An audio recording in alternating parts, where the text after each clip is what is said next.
computadora. Muy bien.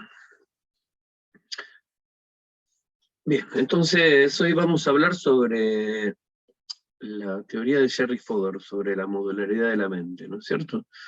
Es una teoría que no es muy compleja, es una teoría bastante sencilla, que, digamos, sigue hoy vigente. A ver, lo vigente y lo interesante que tiene esta teoría, más que teoría, fue casi como una aproximación teórica, una propuesta que hizo Fodor en una especie de reflexión filosófica o de revisión sobre el funcionamiento del sistema cognitivo, basándose en un montón de evidencias, ¿no es cierto?, que él cita en su libro. Es un libro muy corto, es un libro que está dado, ¿no es cierto?, es el material de este práctico, lo vamos a resumir bastante, digo, después está disponible, inclusive está disponible la clase comentada de los años anteriores que hice, pero bueno, vamos a ir viéndola con la posibilidad de que ustedes puedan detenerme en algún momento en que sientan que necesitan, que tienen alguna duda o que necesitan alguna clase de ejemplo, ¿sí? Yo voy a acompañar el PowerPoint, lo tengo acá, a ver, voy a poner, si puedo compartir. Muy bien, ¿qué es este? Muy bien. Ahí lo vemos. Es un libro que Jerry Fodor publica en el año 1983 sobre la idea de la modularidad de la mente, ¿cierto? Vamos a ir recorriéndolo, tal vez un poco rápido, y en el caso de que ustedes necesiten algún tipo de aclaración me avisan, y nos vamos deteniendo y lo vamos viendo, ¿sí? A ver. Bien. Arranca hablando sobre que hasta el momento en el que lo escribe existían como 4 explicaciones de las estructuras mentales, ¿no? Por un lado, lo que él llama el neocartesianismo, ¿sí?, o la estructura de la mente entendida como una estructura de conocimiento, ¿sí? Y lo cita como exponentes, ¿no es cierto? Primero Descartes, mucho más antiguo, y mucho más contemporáneamente a Chomsky, ¿no es cierto? Por algo lo llaman neocartesianismo, ¿no? No cartesianismo. Donde dice que la mente está inicial, intrínseca y genéticamente estructurada en facultades u órganos psicológicos, ¿sí? Es un poco lo que habíamos visto. A ver, hay link que nos dice que estando en la clase de años anteriores, si no está bien de salud, me prefiere que veamos eso y cualquier cosa vemos la semana que viene. No, gracias, Aileen. A ver, tengo COVID, tengo 3 vacunas, es como una gripe fuerte, sin fiebre. Tengo la voz tomada porque tengo una congestión, pero no hay ningún problema, por favor. Y de paso lo vamos repasando, a ustedes también les sirve como una manera de verla y me pueden ir preguntándose. Y de paso vamos vinculándola con otras cosas. Muchísimas gracias igual. Bien, recuerdan, ¿no es cierto?, cuando habíamos hablado de la idea de Chomsky, de que esta idea de que había un lenguaje, de que ese lenguaje era como un órgano, ¿no es cierto?, era como algo que todos traíamos propio de nuestra especie, genéticamente determinado, que se heredaba, y que de alguna manera se iba activando en función del contacto con estímulos pertinentes, como si fuera, no sé, un corazón, o un cerebro, ¿no es cierto?, o los pulmones, que están preparados, pero que solo empiezan a funcionar en el momento en que uno nace y necesita respirar. Digo, o sea, y van cambiando y se van desarrollando a lo largo de nuestro periodo de maduración o madurando, y se adaptan a las características propias del entorno, o sea, los pulmones de personas que habitan en la altura, en ciudades que quedan a muchos metros de altura, claramente adquieren propiedades diferentes a las de quienes vivimos al nivel del mar, ¿no es cierto?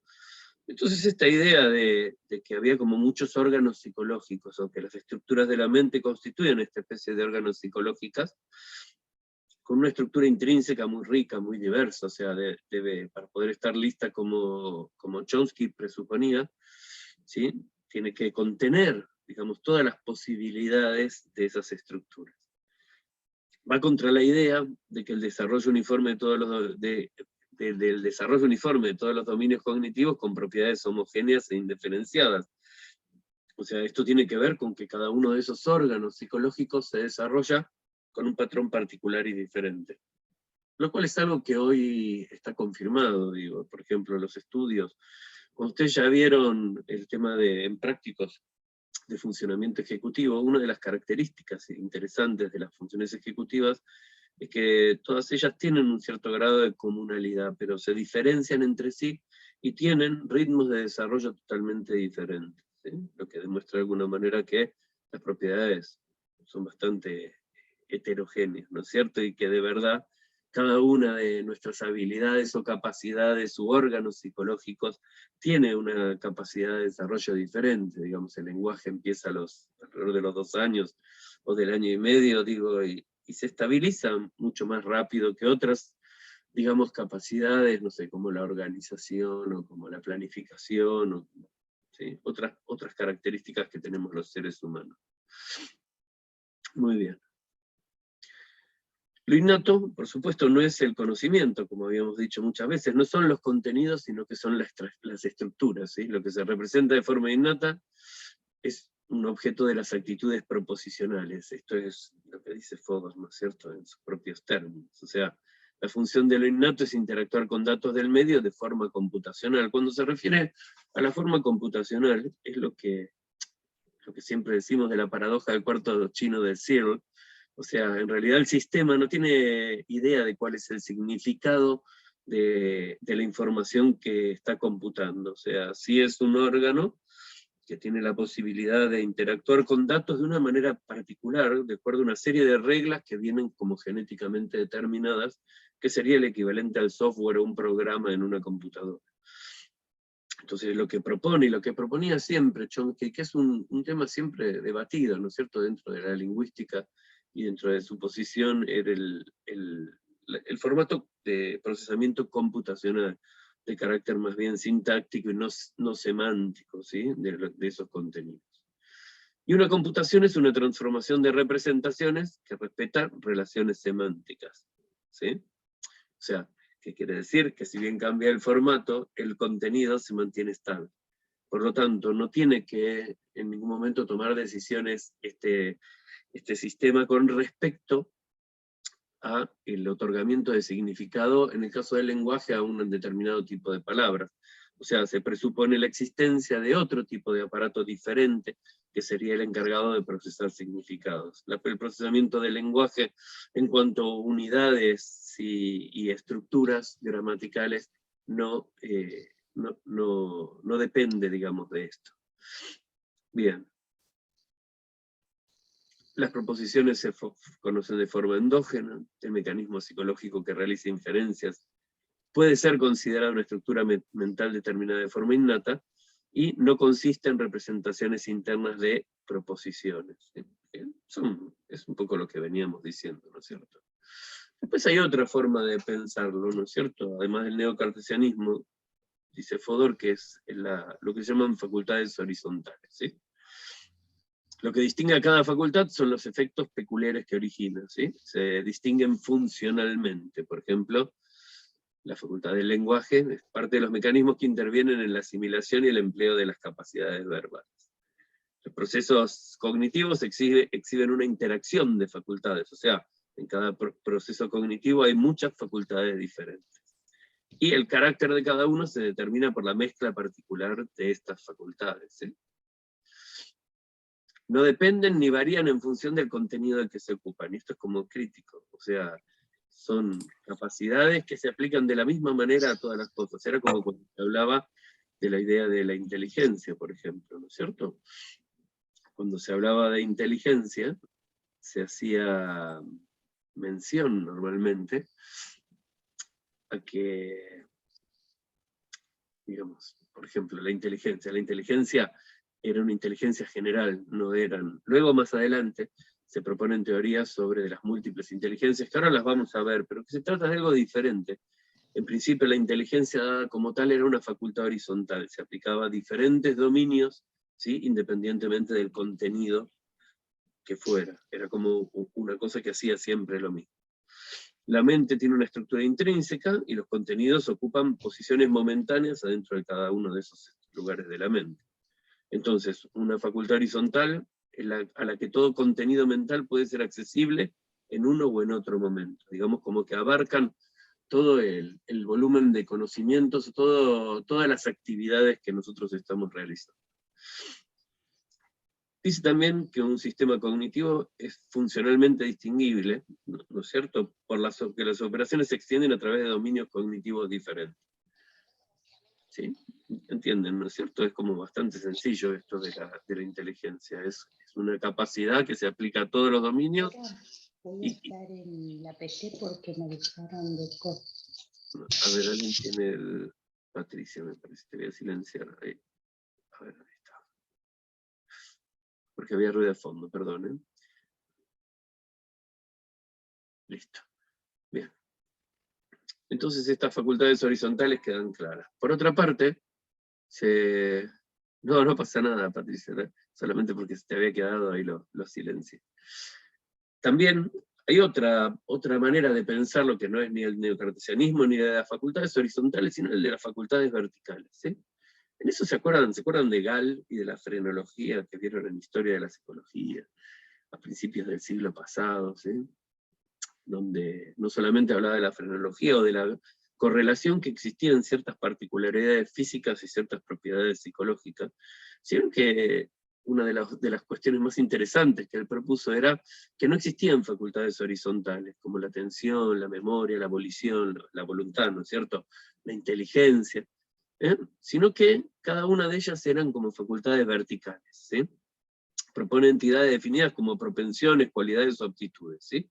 Y se definen en función del contenido, o sea, al revés de la horizontal. No se definen por el funcionamiento, sino que se definen particularmente por cada uno de los contenidos. O sea, es una manera diferente de pensar el funcionamiento mental, ¿no es cierto? El caso particular sería con la inteligencia, la teoría de las múltiples inteligencias, que postula que hay una inteligencia emocional, una inteligencia musical, una inteligencia para relaciones sociales, ¿sí? Una inteligencia, se habla de inteligencia fluida, bueno, hay muchas formas, ¿no es cierto?, de hablar de inteligencia, pero en este caso no es cristalizada o fluida, sino que es un modelo de inteligencia que hace referencia al contenido sobre el cual se va a aplicar, o de memoria, ¿sí? Uno no tiene una memoria general como una gran capacidad, sino que uno es capaz de recordar determinados tipos de cosas. De hecho, cuando cursaron neuro, ustedes veían, por ejemplo, determinados tipos de afasias, ¿no es cierto?, que se producían por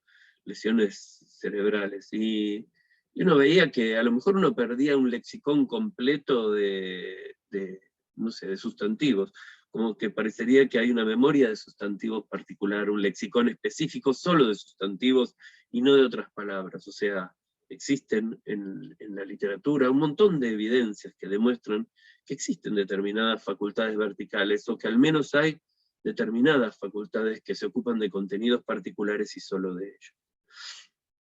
Bien, entonces dice que los mecanismos psicológicos al servicio de una de estas capacidades son diferentes de aquellos al servicio de la otra. A ver, esto es lo que decía Gall, ¿sí?, a principios del siglo pasado, ¿sí?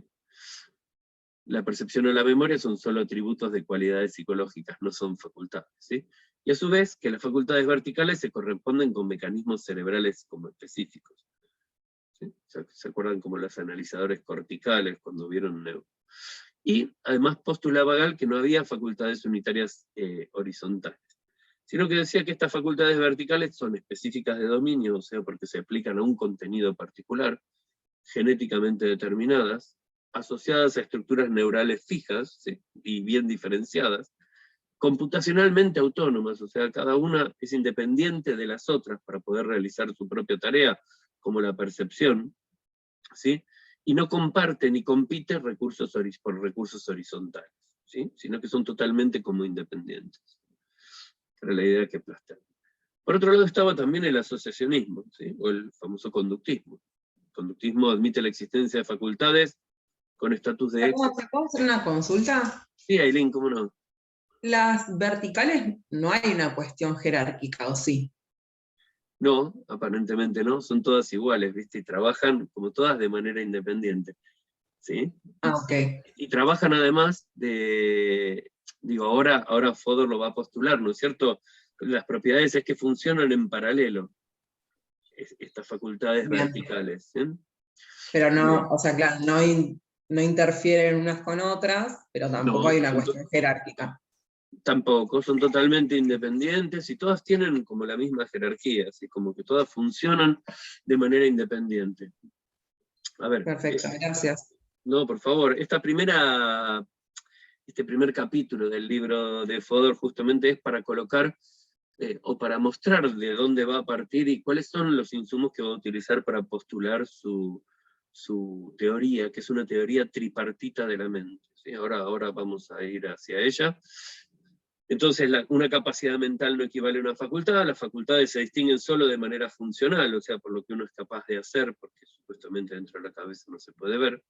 ¿Sí? Entonces, la teoría de las facultades consiste en derivar gran cantidad de procesos a partir de algunas facultades. Son como principios del asociacionista, ¿no? O sea, la teoría decía un conjunto de elementos a partir de los cuales se construye una estructura psicológica, o sea, tenemos reflejos, tenemos ideas, tenemos pequeñas unidades, hay relaciones de asociación sobre tales elementos, hay leyes de la asociación, ¿sí? Bien, a ver, el conductismo ustedes lo saben, no va a haber un problema. Entonces, frente a esas posiciones, Fodor coloca como manera de pregunta esto, el sistema cognitivo nuestro. ¿Es específico de dominio o las operaciones afectan a diversos dominios de contenidos? ¿Sí? ¿Son horizontales o son verticales? ¿Está determinado de modo innato o se construye por un proceso de aprendizaje y van cambiando? ¿Está ensamblado o se proyecta de forma directa sobre su soporte neural? O sea, es solamente el funcionamiento del cerebro lo que determina, digamos, esa habilidad. ¿Es compacto o está ejecutado por mecanismos neurales que son equipotenciales? ¿Sí? ¿Es computacionalmente autónomo o comparte recursos horizontales con otros sistemas cognitivos? ¿No es cierto? Son como una serie de preguntas que lo regulan. Entonces empieza a postular y a poner su idea de cómo debería o cómo cree él que funciona el sistema cognitivo. Entonces dice, los sistemas computacionales son cerrados, el sistema cognitivo está abierto a intercambio. O sea, es como una diferencia, ¿sí? Todo mecanismo cuyos estados varían en función del ambiente sirve para registrar información del mundo, que básicamente son los sentidos, ¿sí? Son los mecanismos que registran y varían en función del ambiente. Los productos de dicho sistema se definen como representaciones. Hasta acá todo lo que ustedes habían venido aprendiendo, digamos, a lo largo de la cursada, ¿no es cierto? O sea, la información que entra se generan representaciones mentales que pueden ser manipuladas por nuestro sistema. Por ejemplo, la percepción representa al mundo de forma de que éste sea accesible al pensamiento. O sea, podemos operar sobre el mundo, en realidad operamos sobre representaciones del mundo. ¿Sí? Bien. Si los procesadores son sistemas computacionales, su acceso a dicha información se verificará en la forma de las representaciones en las que está expresada, claramente. Es como una condición que va de suyo, ¿no es cierto? O sea, la información tiene que ver con el formato de las representaciones que tiene. Y los procesos computacionales son sintácticos por definición, que quiere decir que no están vinculados a significados o a valores. Por consiguiente, todo mecanismo que facilite información a tales procesos será responsable de su formato y de su calidad. ¿Entienden? ¿Sí? O sea, la vinculación que existe de un proceso particular unido a cada uno de estos contenidos particulares. Entonces él va a hablar, y lo voy a adelantar antes de poderlo saber, él habla de un sistema tripartito de la mente. Él dice que hay una primera parte que es esta, que él llama transductores compilados, que en realidad lo que hacen es sencillamente traducir un estímulo proximal, ¿sí? O un estímulo distal en una señal proximal, ¿sí? O sea, en realidad, a ver, lo que está diciendo es que cuando yo estoy mirando el vaso, ¿sí? La imagen que se refleja en mi retina es transformada en una representación que puede ser operada por mi sistema. Y la idea del transductor compilado es solamente esa, es su única actividad. Luego va a postular la existencia de unos sistemas verticales, ¿sí? Y luego va a haber unos módulos que tienen formato de módulos, y luego de propiedades horizontales. O sea, él propone, a diferencia de otros modelos que habíamos visto hasta ahora, algo interesante, es que la mente no opera de toda la misma manera, sino que está compuesta por procesos que funcionan de manera horizontal, o sea que son independientes del contenido y tienen una forma de funcionamiento que se verifica con diferentes contenidos, y algunas facultades verticales que son muy específicas de contenido y solo sirven para evaluar ese tipo de cosas. Entonces uno empieza a decir, es como mucho más razonable, como mucho más adecuado a las evidencias que vamos encontrando sobre el funcionamiento cognitivo. Estos traductores compilados son sistemas analógicos, o sea, hacen una analogía. Toman una información y la transforman en otra, y lo que decían es cambian el formato sin modificar el significado en ningún momento, ¿sí? Son señales neurales que covarían con ella de forma más o menos precisa, o sea, si yo voy moviendo el vaso, la representación, ¿sí?, va haciendo exactamente lo mismo. Hay una covariación entre la representación mental y los eventos que suceden en el mundo. Por lo tanto, es fundamental para permitirme ingresar rápidamente y constantemente la información del medio que me rodea, que es lo que me permite evaluar el estado del mundo en un momento particular. Preservan el contenido informativo, alteran solamente el formato, pero en realidad se supone que son iguales o representan a lo que estamos percibiendo, y que inclusive yo creo que hasta serían como universales, ¿no? Uno a veces se pregunta, ¿será que lo que yo veo es lo mismo que ustedes están viendo? ¿Sí? Digo, cuando yo pongo este vaso. Todo esto nos lleva siempre a problemas, ¿no es cierto?, filosóficos. Bien.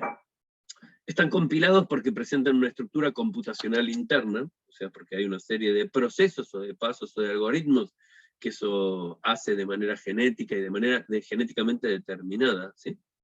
Y habla de transductores porque exhiben un encapsulamiento informativo, o sea, porque la información está totalmente encapsulada y no es de alguna manera modificable por nada, ¿sí? O sea, entra el dato y es el dato que entra, es el famoso procesamiento, ¿sí?, o el flujo de la información bottom-up o de abajo hacia arriba.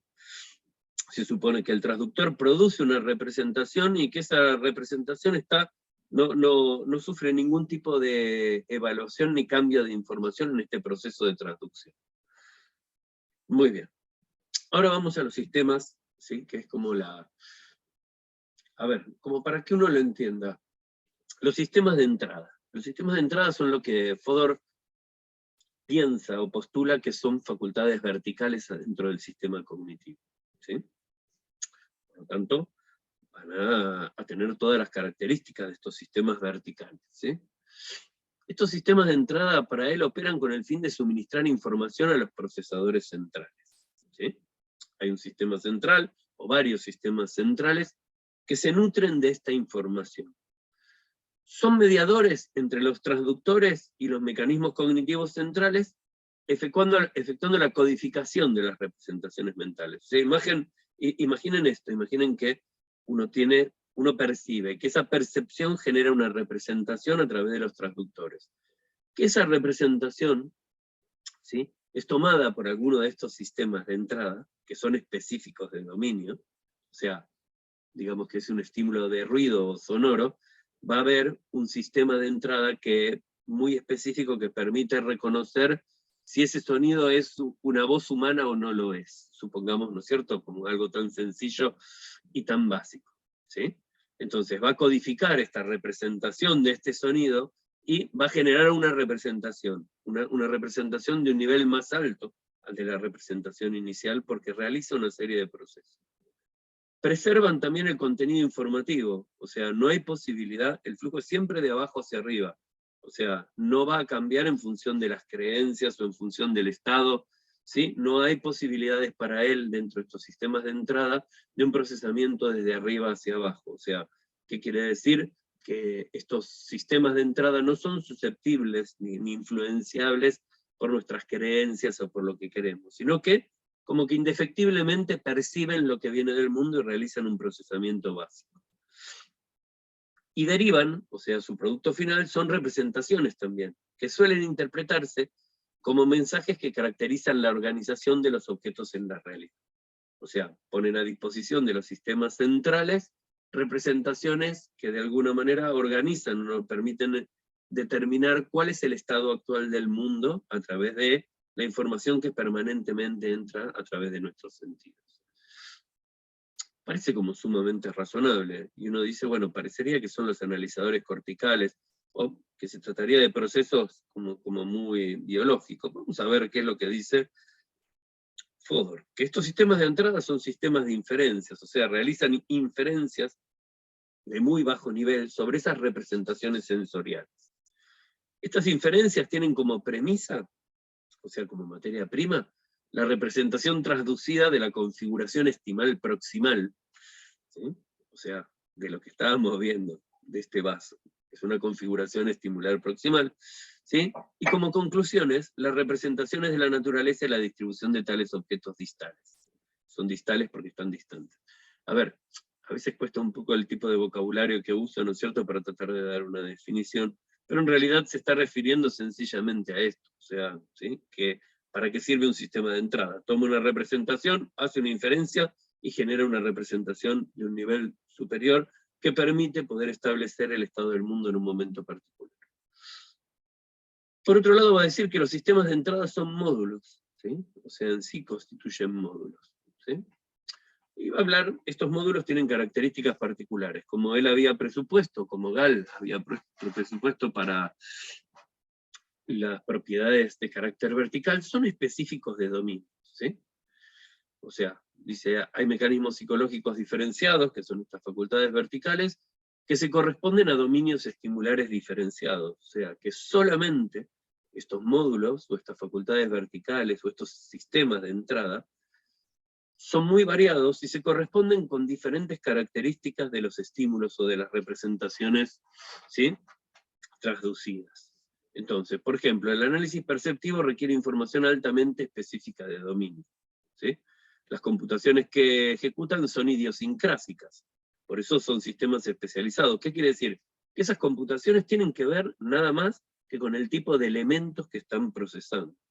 No sé si ustedes ya oyeron hablar de David Marr. David Marr era un científico que trabajaba en los Estados Unidos, creo que en el MIT, se murió muy joven, que trabajaba sobre las representaciones visuales, ¿no es cierto? Entonces él analizaba cómo se, desde el funcionamiento ocular, ¿no es cierto?, cómo se generaban este tipo de representaciones, y, de alguna manera, cómo era este proceso, ¿no es cierto?, de análisis de una imagen perceptiva. Entonces nosotros sabemos que tenemos que estar mirando todo el tiempo y constantemente, no podemos detenernos a procesar o a perder tiempo procesando este tipo de informaciones, porque constantemente hay nueva información que necesita ingresar al sistema para ser evaluada, porque de eso depende nuestra supervivencia. Entonces, no se realizan como demasiados tipos de análisis, sino que los análisis son como sumamente rápidos. Entonces, digo, es probable que dentro de estos sistemas de entrada, si hablamos de la percepción visual, exista un sistema de análisis de los estímulos, ¿sí?, del estímulo visual. Ese estímulo visual va a ser analizado por muchos sistemas de entrada a la vez, pero cada uno va a analizar alguna característica particular. O sea, imagínense cuando estamos leyendo que hay un sistema que analiza la posición de los trazos de un grafema para poder determinar si es una letra o no es una letra, ¿no es cierto? O sea, realizan análisis muy, muy, muy sencillos, ¿sí? Bien. Entonces, son específicos de dominio, sirven solamente para analizar esa y sola esa característica, ninguna otra. Son de funcionamiento obligatorio, como decíamos, es imposible evitar la percepción, salvo que haya deprivación, o sea, la única manera es, ahora, taparme los ojos, pero si yo tengo los ojos abiertos, no puedo dejar de ver, ¿no es cierto? Ni puedo dejar de oír, puedo no prestar atención a lo que estoy viendo, pero mi sistema sigue viendo, e inclusive, si ve algo que fuera de lo común, rápidamente mi atención salta a eso, quiera o no quiera. Son mecanismos automáticos, ¿sí?, que hacen que nuestro sistema funcione de una manera como básica, ¿sí? O sea, no podemos percibir el habla como ruido por más que tratemos, podemos no atender, pero yo sí estoy escuchando, y yo sé que alguien está hablando en algún lado. Puedo no procesar el significado, para lo cual requeriría de un proceso controlado. Se supone que estos procesos son procesos automáticos, ¿sí? No porque los hayamos sobreaprendido, sino porque ya están genéticamente determinados. Entonces, el funcionamiento, dice Fodor, es obligatorio porque proporciona la única vía por la cual, digamos, los sentidos nos pueden mandar información, o le pueden enviar información sobre el estado del mundo a los sistemas centrales. Entonces, funcionan obligatoriamente. Hay un acceso limitado del procesador a los sistemas de entrada. O sea, ¿qué quiere decir? Que los sistemas centrales no pueden influenciar estos sistemas de entrada, solo pueden tomar las representaciones que ellos generan. O sea, no solo percibimos obligatoriamente un enunciado de una oración como tal, sino que además solo lo podemos percibir de esa manera, ¿sí? O sea, las palabras, ¿sí? Entonces, el procesamiento perceptivo es de abajo hacia arriba, y el acceso es de arriba hacia abajo, o sea, se accede sí, desde arriba y se le otorga un significado, pero el estímulo viene determinado desde abajo. Ahora vamos a ver un tema, si quiere, una crítica que le hace Rivière después. Entonces, los sistemas de entrada pueden ser consultados libremente por los sistemas centrales. Se supone que hay un conjunto indefinido en cuanto al número de sistemas de facultades verticales que se ocupan de un análisis preliminar de toda la información sensorial y generan representaciones que constantemente se van renovando y se van actualizando a disposición del sistema central para que el sistema central pueda acceder a aquellos que necesitan en ese momento particular, de acuerdo a sus planes, a sus metas, a lo que quiera, ¿no es cierto?, realizar.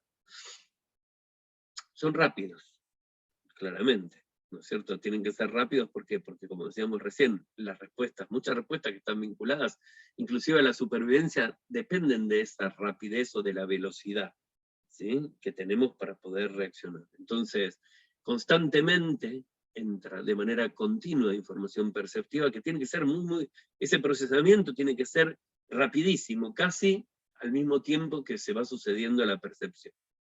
¿Entienden? O sea, la eficacia de estos procesos perceptivos contrasta con la lentitud de los procesos centrales. O sea, cuando nosotros pensamos lo hacemos mucho más lentamente, estos sistemas son mucho más rápidos.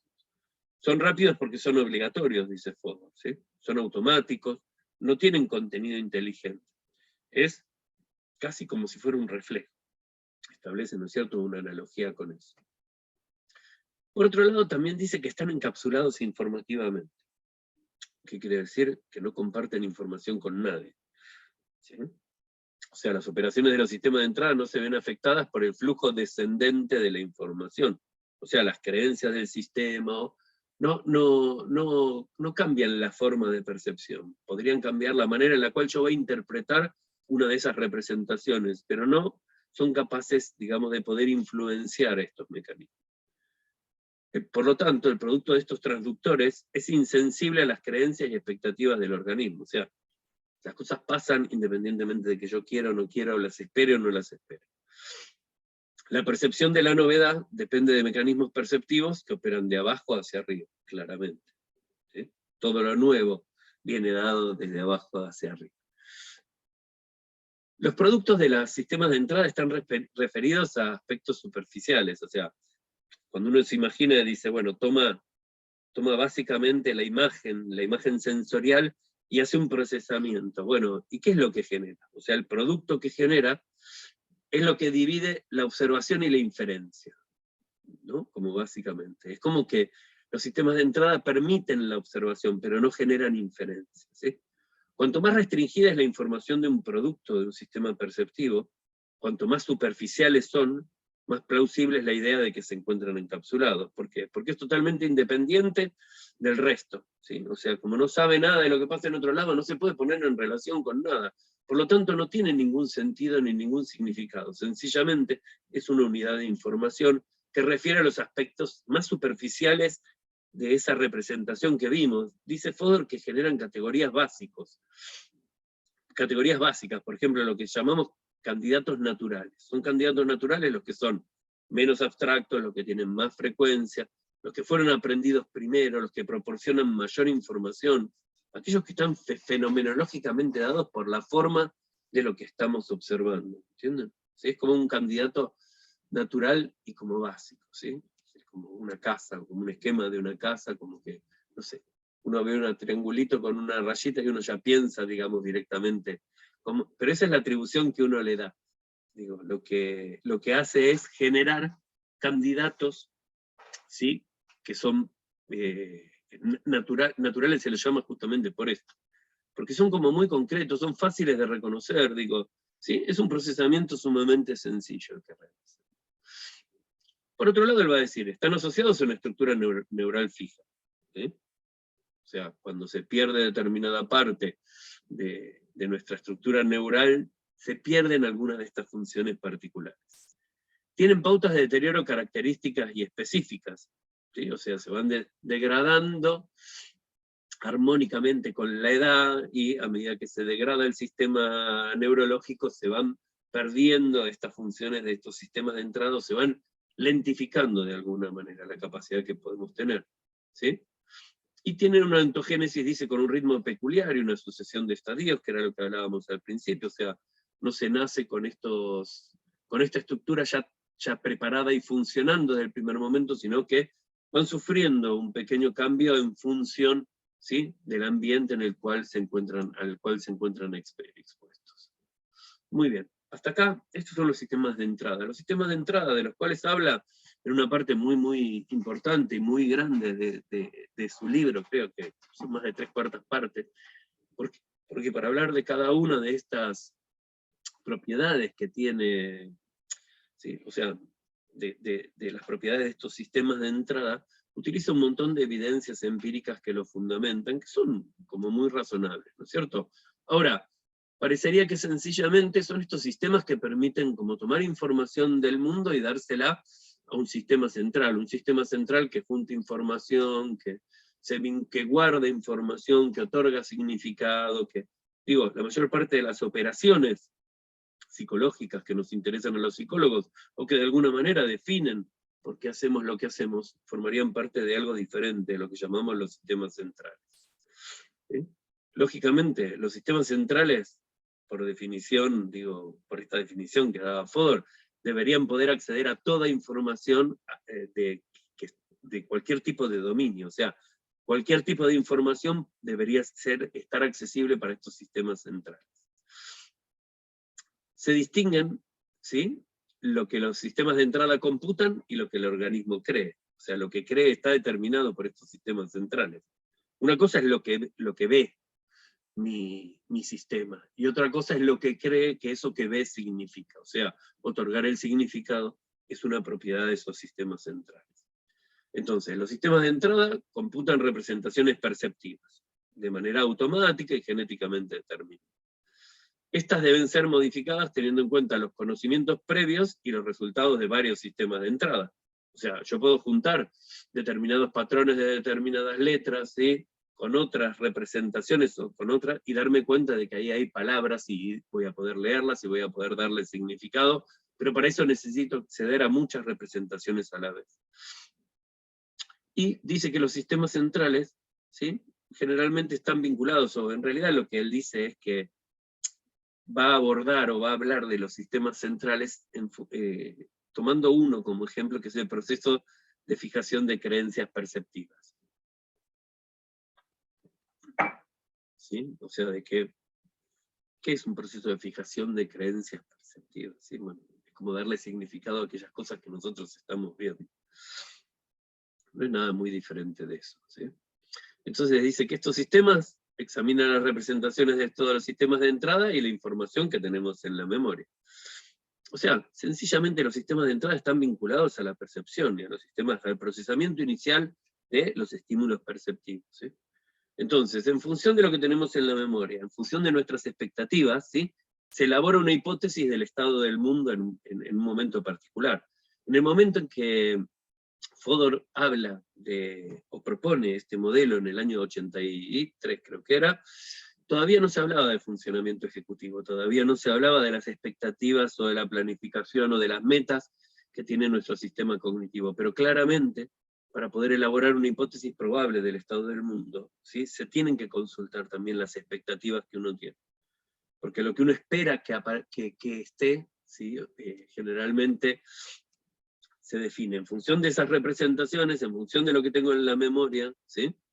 ¿Entienden cómo funciona y cómo se integran todas estas cosas, ¿sí?, en un estado en la determinación del estado particular del mundo en un momento particular? Lógicamente son mucho menos específicos de dominio porque utilizan información de cualquier parte del sistema, son inespecíficos, no están encapsulados porque comparten información entre sí con otros e interactúan con otros sistemas. O sea, si la memoria necesita interactuar con la percepción y con la atención y con las funciones ejecutivas, no son modulares, ¿sí? ¿Qué quiere decir? Que comparten información con todas las demás y que además pueden ser influenciadas por estas creencias. Entonces, especificidad de dominio se refiere al ámbito de problemas para el cual se dispone de respuesta, y encapsulamiento se refiere al ámbito de información consultado para decidir unas respuestas. Entonces, como esto tiene que decidir sobre todo, no puede ser ni específico de dominio, ni encapsulado en contraposición a lo anterior, ¿cierto? Entonces, dice que una de las funciones características es la fijación de creencias por medio de inferencias no demostrativas. No dice que todo el sistema central se dedique a eso, sino que lo propone como, bueno, una función, una de todas las funciones características, es fijar creencias, ¿no es cierto? Son inconscientes, funcionan de manera inconsciente, lo propone. Y tiene dos leyes que son como particulares y que definen estos sistemas centrales, ¿sí? Que son el isotropismo y el quinianismo. El isotropismo, ¿sí?, hace referencia a que los datos para confirmar una hipótesis se pueden tomar de cualquier área, ¿sí? Inclusive no del área del tema, no sé, donde uno va a tratar de establecer qué será el contenido que tiene este vaso adentro, puede utilizar información de diferentes dominios, ¿sí?, que no tengan que ver particularmente con eso. O sea, todos pueden servir para lo que se ha de creer en lo sucesivo. O sea, es como transparente, uno podría decir, bueno, podría ser agua, tiene olor. O sea, uno analiza un montón de información para poder tomar decisiones, ¿no es cierto? Hay un razonamiento analógico. Eso es a lo que hace referencia el isotropismo, a que se pueden tomar datos, porque en el sistema, ¿sí?, toma datos de otros, hablar del sistema de sistemas, es como que uno supone de facultades, un montón de facultades horizontales, ¿no es cierto? Y un montón de conocimiento, independientemente de la especificidad del dominio de lo que está pensando en ese momento.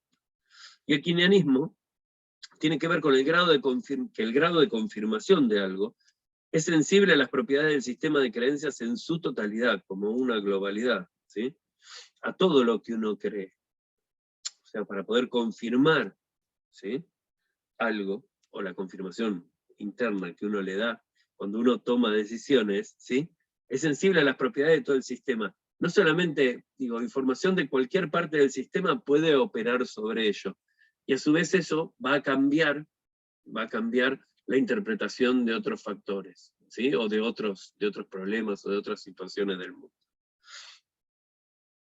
Bien, esto lo lleva Fodor a plantear en el año 83 la primera ley de Fodor sobre la inexistencia de la ciencia cognitiva. ¿Por qué? Porque él dice que cuanto más global o isotrópico es un proceso cognitivo, menos se comprende. O sea, como que la posibilidad de poder investigar de manera científica un proceso cognitivo, ¿sí?, es, digamos, totalmente inverso a su complejidad. Entonces él decía, de lo único que podemos estudiar científicamente son los sistemas de entrada. Ahora, ¿a qué le interesa, no es cierto, los sistemas de entrada cuando realizan computaciones tan sensibles? Y eso en realidad lo que uno pretende es analizar no solo el funcionamiento, sino, digo, no los contenidos, sino el funcionamiento y la estructura de estos sistemas centrales. Entonces, Fodor decía, la ciencia cognitiva en sí no puede existir, ni existe. ¿Por qué? Porque no hay manera de abordarla de manera científica. Ante lo cual, imagínense las reacciones en ese momento. Lo que estaba planteando era como que, bueno, no podemos hablar de psicología. Sería como una locura. Perdón, un segundo que tengo que abrir la puerta a los perros.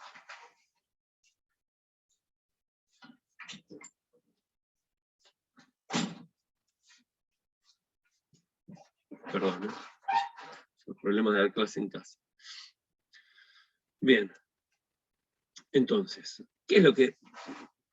No sé si vieron que nosotros siempre usamos a Rivière, usábamos lo que Rivière, cuando Rivière hablaba del sujeto de la psicología cognitiva y las definiciones, él va haciendo como un análisis crítico de las diferentes teorías o modelos de la mente.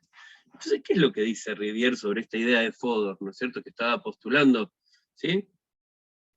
Él dice que lo que Fodor sirve también como una especie de resumen, ¿no es cierto? Pero no es un resumen hecho por mí, sino que es un resumen hecho por Rivière, de lo que él pensaba que decía Fodor en esta teoría tripartita de la mente. Que hay una estructura funcional con facultades verticales, específicas de dominio, genéticamente determinadas, asociadas a estructuras neurales, fijas y computacionalmente autónomas. Que son módulos, que son mecanismos especializados para computar, ¿sí? Y tratar determinados dominios de contenido, color, forma, relaciones espaciales, que son autónomos y encapsulados, que dan lugar a representaciones no penetrables por estados globales. Hasta acá, más o menos lo que estaba diciendo Fodor, ¿sí? Tienen un funcionamiento bottom-up con respecto al sistema, ¿sí? Que admiten mecanismos top-down internos, ¿sí? A ver, hasta acá también, ¿no es cierto? O sea, es bottom-up, y cuando habla de mecanismos top-down internos, lo que él está diciendo es que si un sistema de entrada viene genéticamente determinado, y solo sirve para analizar determinados tipos de estímulos, o de representaciones, eso es un procesamiento interno de arriba hacia abajo. ¿Por qué? Porque el sistema, este sistema, ¿sí? Que solo sirve para analizar sonidos humanos, ¿sí? O para diferenciar sonidos humanos, solamente va a elegir estímulos que tengan características de sonidos, ¿no es cierto? O sea, presupone un cierto mecanismo top-down adentro de la estructura de cada uno de estos sistemas de entrada, ¿sí? Pero bueno, en general el funcionamiento, como lo plantea Fodor, es de abajo hacia arriba. Lo discutible, dice Rivière y patalea como loco, es que el lenguaje se considera un sistema modular. Hay ciertos mecanismos de percepción del habla que pueden ser modulares, pero no procesos más complejos. O sea, hay como una diferencia entre el habla y el lenguaje. Son como dos cosas diferentes. Y tiene razón, claramente, una de las funciones básicas del lenguaje, digo, es la comunicación, y para que haya comunicación debe haber procesamiento de sentido. Lo que entiende Rivière de alguna manera es como que cuando se habla del lenguaje, la idea de Chomsky postulaba que estas reglas de transformación, esta estructura profunda del lenguaje, tenía que ver con operaciones de carácter como sintáctico. Entonces se hace como una especie de analogía en que la mayor parte del lenguaje está compuesto por sistemas de entrada diferentes. Lógicamente que no dice esto, ni Fodor, ni es lo que Rivière asume de alguna manera cuando ve lo que estaba diciendo Fodor, ¿sí? Y se reniega y claramente coloca la idea de que el lenguaje no puede ser eso, ¿sí? Bien. Entonces, Rivière dice que para Fodor el sistema cognitivo, lo cognitivo es un conjunto de sistemas modulares de propósitos limitados, encargados de la computación de dominios estimulares específicos, que sirven para analizar inputs sensoriales y construir representaciones accesibles a un sistema de computación de propósitos generales, inespecífico y holista, ¿no? Entonces, que a su vez es isotrópico y quiniano. ¿Qué es isotrópico? Quiere decir que puede acudir a cualquier clase de conocimiento para hacer una inferencia de diferentes dominios, y que es quiniano, que es que el grado de confirmación de dichas inferencias es sensible a las propiedades de todo el sistema en su conjunto. Muy bien. Ahora dice, ¿qué va a decir Rivière?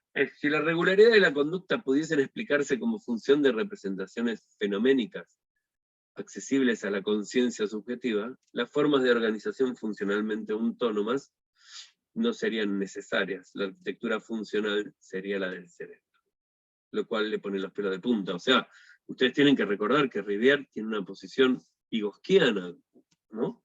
Lo cual lo coloca en un punto donde, si bien Vygotsky no lo especificaba tan claramente como hubiera gustado, se presupone la posibilidad de mecanismos de asimilación, acomodación y de construcción de estructuras, ¿sí? Para él era casi como un sacrilegio decir que la arquitectura funcional sería la del cerebro. Justamente, ¿no es cierto?, cuando él habla y cuando presenta su libro y dice qué es lo cognitivo, dice que lo cognitivo requiere de un nivel de discurso propio. No sé si recuerdan que era diferente al del funcionamiento del cerebro y diferente al del comportamiento observable. Entre que funciona el cerebro y vemos que pasan cosas, ahí se producen estos procesos cognitivos.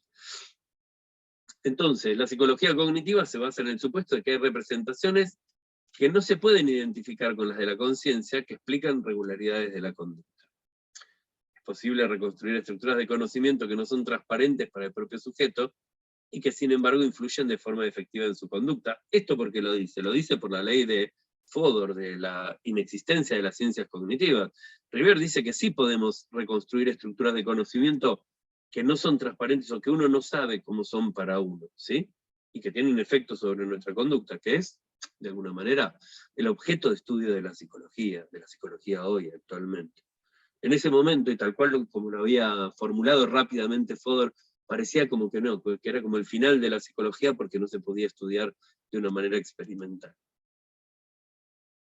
Muy bien. Perfecto. Listo. Ahora que lo que presentamos, digo, no es una cosa ni nada del otro mundo, ni es una cosa terriblemente compleja, o sea, sencillamente es como una teoría que creo que lo que tiene de interesante es venir a romper con la idea generalizada de que piensen que hasta el momento en que Fodor dice esto, la teoría sobre el funcionamiento cognitivo clásica y básica era la teoría piagetiana, era una teoría que se dedicaba solamente, además, o que explicaba solamente el razonamiento lógico matemático y no otro tipo de comportamientos, que a su vez hablaba no solamente de estructuras horizontales que se aplicaban independientemente de su forma a todo tipo de contenidos, sino que además que esas estructuras, ¿sí?, se construían a partir de su propio funcionamiento, lo cual implica básicamente un funcionamiento siempre top-down, ¿no es cierto? O sea, siempre de arriba hacia abajo, o sea, el sistema solo conoce aquello que puede conocer. ¿Sí? Llegan momentos, hasta, no sé si oyeron hablar alguna vez de Maturana, de un chileno, que hablaba de la realidad inventada, o sea, en realidad es como, bueno, las cosas existen independientemente de que nosotros las veamos o no, o solo existen a partir de que nosotros le damos entidad.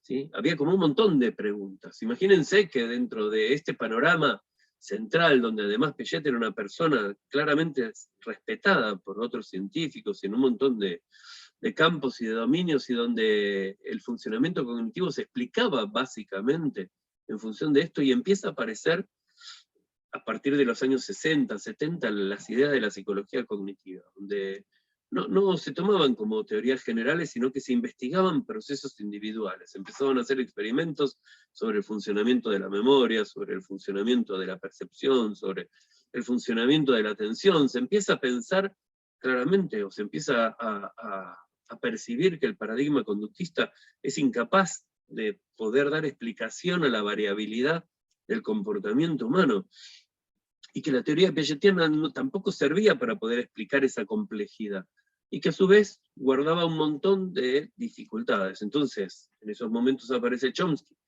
diciendo que no, que en realidad no se construía nada, de que en realidad todo estaba genéticamente determinado, que todas estas formas ya formaban parte de algo de la especie que se iban revelando, lo cual era como una posición como demasiado, ¿no?, demasiado determinista con respecto al funcionamiento cognitivo, ¿no es cierto? Y también colocaba la pregunta, bueno, pero ¿será cierto lo que dice Chomsky? O sea, como científico uno siempre tiene que dudar, uno siempre tiene que mirar críticamente todo este tipo de modelos. Y entonces aparece Fodor. Fodor decía algo como interesante, decía, che, no, a ver, pueden coexistir diferentes formas. O sea, lo que Piaget dice de la existencia de estructuras de funcionamiento horizontal podrían tranquilamente ser pensados como sistemas centrales o como facultades horizontales adentro de un nuevo modelo de funcionamiento mental. Pero ese modelo tiene que sí o sí incluir necesariamente otro tipo de facultades, ¿sí?, que funcionan de manera vertical, y que por lo tanto no funcionan serialmente como estas facultades horizontales, sino que funcionan en paralelo, ¿sí?, y que funcionan de manera automática. Digo, en realidad, más que introducir algún tipo de concepto revolucionario sobre el funcionamiento, era la idea revolucionaria de que la mente no estaba compuesta de una sola manera, sino que podía tener procesos diferentes que operaban de manera diferente, que podía haber procesos que están claramente vinculados a un contenido, y hay también procesos o facultades que son de características generales. Imaginen que siempre cuando él presenta su libro, siempre se presentaban como antagónicamente, o sea, si era así no podía ser de otra manera, a nadie se le ocurría que algo podía ser de muchas maneras a la vez. Y esto fue como la idea interesante de Fodor, lógicamente que después no continuó, digamos, con esta idea de pesimismo fodoriano, o sea, de que estos procesos o estas facultades horizontales no se pueden estudiar, sino que, bueno, hoy en día las estudiamos a través de un montón de observaciones indirectas, ¿no es cierto?, de mediciones, inclusive de imágenes mentales. Lógicamente no se pueden ver, sino que son constructos que nosotros creamos para poder tratar de explicar, ¿sí?, la transformación de determinados tipos de estímulos a través de nuestro sistema nervioso central en otras cosas, ¿sí? Creo que, bueno, la semana que viene vamos a ver la posición de Karmilov-Smith. Karmilov-Smith estudió en una época con Piaget, y ella le da como una vuelta más, o sea, lo que trata de hacer es integrar esta idea de Fodor, ¿sí?, que estaba marcada. Fodor fue discípulo de Chomsky, ¿no es cierto?, durante un tiempo, y luego derivó esos conocimientos, esas ideas que Chomsky tenía, a la psicología, para tratar de explicar o proveer un modelo mental, que, como decíamos, fue muy resistido al principio, solamente por el hecho de que planteaba esto, de que no se puede estudiar científicamente, ponía en tela de juicio lo que hacían todos los psicólogos de la época. Esto estamos hablando hace, imagínense, 40 años atrás, no es años y años, ¿sí? Es todo como sumamente novedoso. Lógicamente, piensen que en los últimos 40 años también hubo una revolución tecnológica que permitió tener un montón de instrumentos con muchísima más precisión para poder estudiar el comportamiento humano, para poder tratar de encontrar regularidades. Que bueno, que como les decía recién, la semana que viene vamos a ver la postulación de Karmilov-Smith, quien cree que, y se los anticipo, así como para que uno lo pueda ir pensando. Lo que ella dice es, sí, a ver, es cierto que hay un montón de facultades verticales que vendrían genéticamente determinadas, y ya son específicas de dominio y funcionan así, y también que habría facultades horizontales que también están genéticamente determinadas. Pero lo que se cuestiona a Karmilov es, ¿todo estará tan genéticamente determinado? ¿No es posible que algunos de estos módulos, ¿sí?, que se utilizan para tener información del mundo puedan de alguna manera modificarse, ¿sí?, con la experiencia, con la interacción con el medio? ¿No hay posibilidades de que ciertas tendencias que tenemos se transformen en analizadores con características modulares a partir de la experiencia? Y propone una solución sumamente inteligente y muy práctica, que creo yo que está buena, ¿no? O sea, creo que es como una de las teorías un poco más acabadas o terminadas, o con las que contamos hoy en día cuando analizamos la psicología cognitiva, para tratar de alguna manera de poder meter en algún lugar todos estos procesos. O sea, cuando uno ve psicología cognitiva, uno ve percepción, atención, memoria, y después uno tiene como un problema de decir, che, pero bueno, y todas estas cosas en conjunto, ¿cómo operan? En definitiva, ¿cómo es que hacemos lo que hacemos? ¿O por qué hacemos lo que hacemos? ¿O qué cosas son las que determinan el funcionamiento o el comportamiento de los seres humanos? ¿Y por qué responden de maneras particulares? ¿Por qué hay patrones? ¿Por qué hay un montón, digo, todavía seguimos teniendo un montón de preguntas que no conseguimos responder, o que la ciencia no consigue responder? Piensen que la psicología es considerada una ciencia hace muy poco tiempo, que hay un esfuerzo permanente por tratar de sostener esta idea, o sea, de que el comportamiento humano se debe investigar utilizando evidencias, utilizando el método científico, sometiéndolo, digamos, a experimentos y planteando hipótesis, planteando teorías que son puestas a prueba continuamente. Y se genera conocimiento de carácter científico por utilizar este método, ¿sí? Cuando en realidad la psicología se caracterizaba anteriormente por utilizar métodos más especulativos, o métodos que no se consideraban como científicos, por lo tanto, también se la consideraba como una especie de pseudociencia. Hoy en día sabemos muchísimo sobre comportamiento humano. No sé si sabemos explicarlo también, pero sí tenemos una alta capacidad desde el punto de vista científico como para poder predecir determinados comportamientos.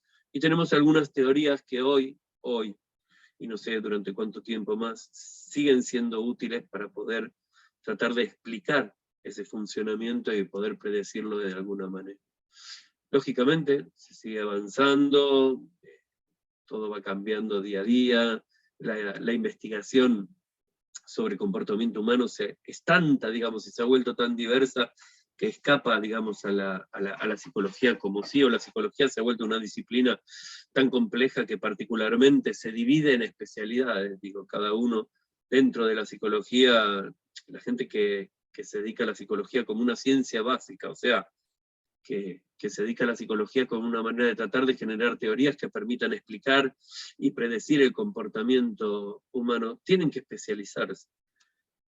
No hay manera de poder abarcar todo el comportamiento humano con toda la información que tenemos disponible hoy en día. Entonces, hay personas que se dedican a investigar, no sé, la regulación de las emociones, o la planificación, o el control de los impulsos, o los rasgos de personalidad, o hay personas que investigan por qué hacemos cosas de una manera particular, o tendemos a hacerlas, y por qué hay personas que no lo hacen. Digo, hay muchísimas líneas se han abierto a partir de que la psicología aceptó la idea de que existen cogniciones y de que existen procesos cognitivos que determinan de alguna manera nuestro comportamiento.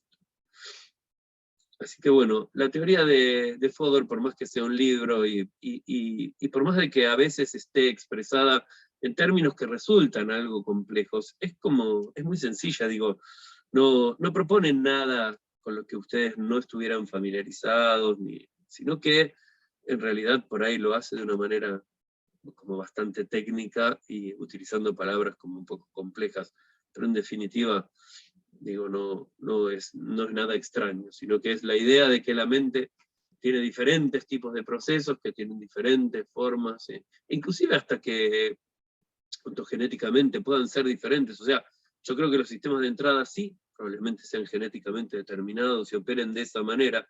Y creo que la base de los sistemas centrales también. Ahora, también creo que es posible que cambien o que se especialicen o que adopten determinadas formas particulares, ¿sí? Como producto de la interacción con el medio. No digo que se construyan, o sea, no llego a la idea por ahí piagetiana, sino que se revelan tal vez determinados tipos de propiedades, pero que solo aparecen si existen necesidades de adaptación o si existen estímulos pertinentes. Bien. ¿Quieren preguntarme algo? ¿Tienen alguna duda, alguna consulta sobre lo que vimos? Yo hago una consulta, pero porque no llegué a leer el texto y me dio curiosidad. Cuando hablas de Quiniano, ¿hablas de Quine? De Quine, sí, por eso lo llama. Sí. No, pero no sabía si había algún otro autor. Quinianismo sería. Sí. No, lo castellanizamos y le decimos quinianismo, sí. De hecho, cuando lo explica Fodor en el texto, explica por qué se basa en las ideas de Quine para hablar de quinianismo. Bien. Sí. Sí. Igualmente, no lo desarrollamos normalmente para no complicarle la vida, digo, imagínense que... Es bastante complejo, pues. Exactamente.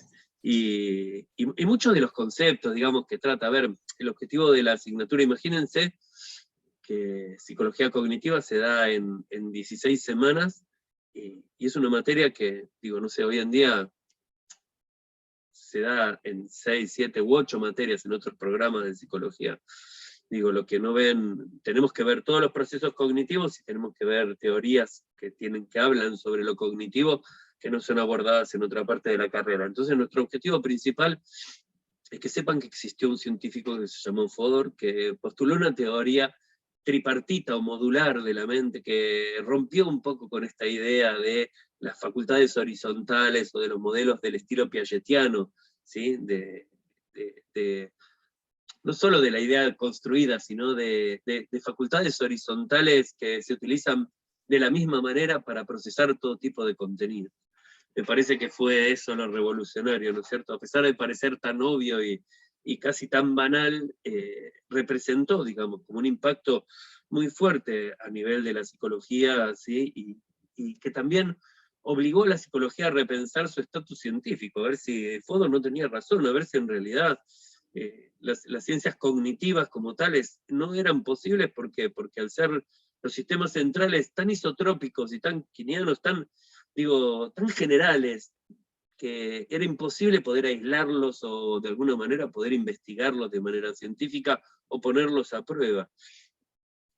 Pero bueno, creo que el resultado de eso es la situación en la cual la psicología hoy se encuentra, donde no tenemos respuestas acabadas para poder, digo, no podemos ir frente a un juez, a un tribunal y decir si esa persona la asesinó o no la asesinó, o miente o no miente. Digo, no, todavía no tenemos, digo, seguimos siendo sumamente imperfectos y nos falta muchísimo desarrollo, muchísimo. Pero bueno, sí avanza en ese esfuerzo de tratar de, dentro de los parámetros de la ciencia, de explicar y de predecir el comportamiento de seres humanos. Cada vez tenemos teorías que van siendo mejores que las anteriores. Es como la evolución de las ciencias, ¿sí? Los cambios de paradigma son casi constantes debido a las nuevas evidencias que se descubren. O sea, no hay teorías y modelos acabados en la psicología. Hoy hablamos de lo que sabemos hoy, y lo que sabemos hoy está hasta por ahí cuestionado, porque hoy no estoy leyendo lo que está sucediendo. Es prácticamente imposible mantenerse actualizado en todos los dominios. Es imposible, digo, menos para una persona. De ahí la necesidad de que la psicología sea una disciplina, una transdisciplina. O sea, el comportamiento humano sea abordado desde múltiples enfoques. Digo, es imposible que lo hagamos nosotros de manera, bueno, no se hace así. Digo, ya es un hecho en el mundo, no digo nada con esto. Así que bueno, si no tienen más preguntas, se me cansó la voz.